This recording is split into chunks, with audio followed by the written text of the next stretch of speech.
आज हम ज्योतिषला में बात करेंगे कि आपको विदेश जाना है तो उसमें किस तरह से आपको कुंडली में देखना चाहिए। तो कुंडली का जो लग्न कुंडली है उसका 12वें भाव में अगर चंद्रमा होता है तो विदेश का योग बनता है। अगर 12वें भाव में मंगल बैठा है तो भी विदेश का योग बनता है। 10वें भाव में अगर चंद्रमा हो और इस पे अगर शनि की दृष्टि पड़ रही है तब भी आपका विदेश का योग बन जाता है। 7वां भाव या लग्न भाव में चंद्रमा की उपस्थिति भी यह दर्शाती है कि आपको विदेश जाने के योग बन रहे हैं। शनि चंद्रमा की युति कहीं पर भी होगी तो वो भी विदेश यात्रा का संकेत देती है, विदेश जाने के योग के बारे में बताती है। 10वें भाव का जो स्वामी बनता है वो अगर 12वें भाव में जाएगा तो भी ये आपका विदेश का योग बनेगा। और भाग्य भाव का शनि भी अगर 12वें भाव जाता है तब भी ये विदेश का योग बन जाता है।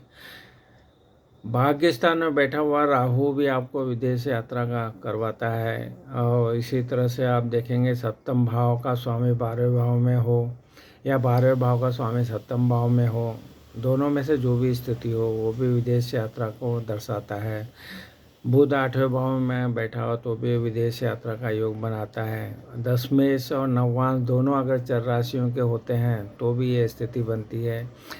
शुक्र ग्रह जो है जन्म कुंडली के 6ठे भाव में बैठा हो या 7वें या 8वें भाव में बैठा हो तो भी ये स्थिति आपको विदेश यात्रा का योग बनाती है।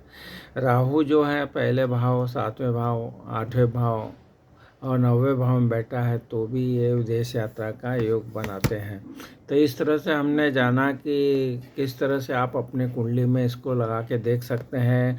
नववांश में भी अगर ये दिखाते हैं तो इसका, और नववांश और लग्न कुंडली दोनों में अगर दिख रहा है तो ये बहुत अच्छी स्थिति बनती है। दोनों अगर चर राशि के लग्न हो, लग्न का चर राशि में हो लग्न बनता हो और आपका नवमांश का भी चर राशि का लग्न हो और उसमें ये स्थितियाँ बनती है तो भी ये विदेश यात्रा के योग के संकेत देते हैं। तो आज हमने जाना इसके बारे में, फिर से हम रिपीट करने के कुछ योगों के बारे में बात करेंगे। लग्न का जो स्वामी है वो अगर 12वें भाव में बैठ जाता है वो विदेश यात्रा करवाता है। 10वें घर का स्वामी 12वें भाव में बैठ जाने पर भी ये स्थिति बनती है। इसी तरह से पहले या 10वें घर में भी राहु बैठ जाता है तो भी ये स्थिति बनती है। चंद्रमा 12वें भाव में बैठे, मंगल 12वें भाव में बैठे तो भी ये स्थिति बनती है।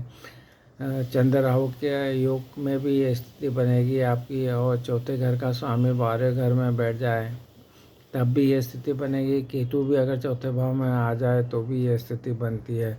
तो आज हमने सरल तरीके से ये आपको बताने की कोशिश की कि अपनी कुंडली में विदेश यात्रा का योग देखना हो तो ये सरल तरीका है, आप अपनी कुंडलियों में लगा के देख सकते हैं वो, और अपने विदेश यात्रा के प्लान बना सकते हैं। जब भी इन ग्रहों की दशाएं, अंतर्दशाएं, पंचतंत्र दशाएं चले, ये गोचर का भी सपोर्ट मिलेगा तो ये आपको फलीभूत होगी। तो आप अपने कुंडली में ज़रूर इस तरह से लगा के देख सकते हैं।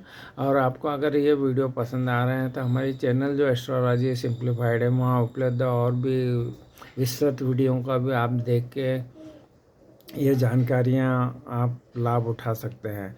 आपको हमारे वीडियो पसंद आ रहे हैं तो हमारे चैनल एस्ट्रोलॉजी सिंप्लीफाइड को ज़रूर सब्सक्राइब कीजिए, वीडियो को लाइक और शेयर कीजिए। आपने हमारे चैनल को सब्सक्राइब किया, वीडियो को लाइक किया, शेयर किया, इसके लिए आपका बहुत बहुत धन्यवाद।